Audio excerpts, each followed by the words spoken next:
Ah, the daffodil. A true sign of spring, in bright yellow, with distinctive trumpet blooms. Incredible on their own, absolutely stunning when planted en masse. Bless you. Join us and let the Green Ink team tell you everything you need to know about growing daffodils. Welcome to Green Ink Cartoon, the fun way to learn about gardening. What better plant to kick off the start of a new flowering season? Here comes Flo with her gardening tips. Planted in large drifts, daffodils look incredible. The bulbs can be planted under the lawn as the plant grows before the grass gets going in early spring, and they disappear below ground when the grass needs mowing again. We often think of daffodils as being bright yellow flowers, but did you know there is so much variety to pick from?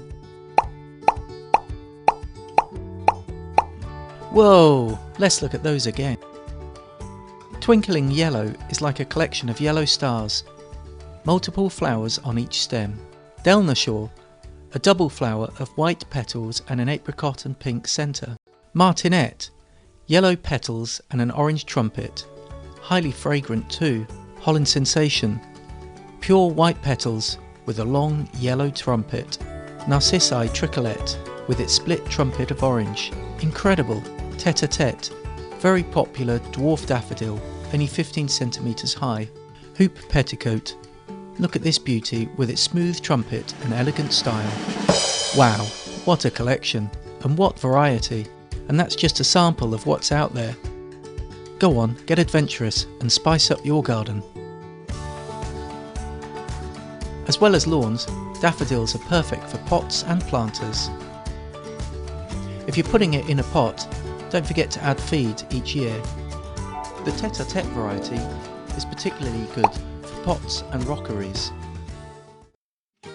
We often get asked how to plant daffodils, and the answer is simple. In September, plant in a hole 3 times the depth of the bulb, and 2 bulb widths apart in well-drained, moist soil. Too much moisture and the bulb will rot, in which case consider Camasias or even Fritillarias. Daffodils flower best when planted in full sun or partial shade, but if it's too shady, they won't flower. If your daffodils aren't flowering, try moving them to a sunnier spot with more fertile soil. It can take a couple of years for daffodils to flower again once moved though. And when it comes to maintenance, every few days snip off spent flower heads, just below the flower.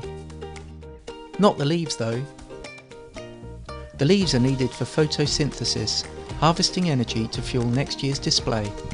It's important to leave the foliage until it's yellowy brown. That's about 6 weeks after the last flower. Oh dear, Walt doesn't look too happy.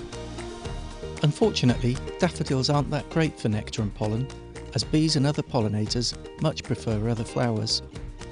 Only occasionally visiting daffodils. Looks like Walt's had an idea. You can help early bees by planting other bulbs like crocus and grape hyacinth along with your daffodils, and bees will absolutely love your garden. That's a great tip from Walt. Oh hello, it looks like Jackson has a tip of his own. Oh dear, I'm not sure that's scientifically accurate. Ah, isn't that nice and cosy? And now for something a little different. We are the daffodils, bobbing blooms of spring. Yellow, white and orange, cheerful heads that sing. September we are planted, and you will see us bloom. Every year the same good cheer, if you leave us room. We are the daffodils, bobbing blooms of spring. Brought here by the Romans, worn by Welsh marching. Plant us from a bulb, 3 bulbs empty pole. Deadhead when we're over, we'll stay safe in soil. We are the daffodils, bobbing blooms of spring. We look good wherever we're put. Pot, vase, lawn bedding. Thank you so much for watching. Please like and subscribe and share with fellow gardening friends.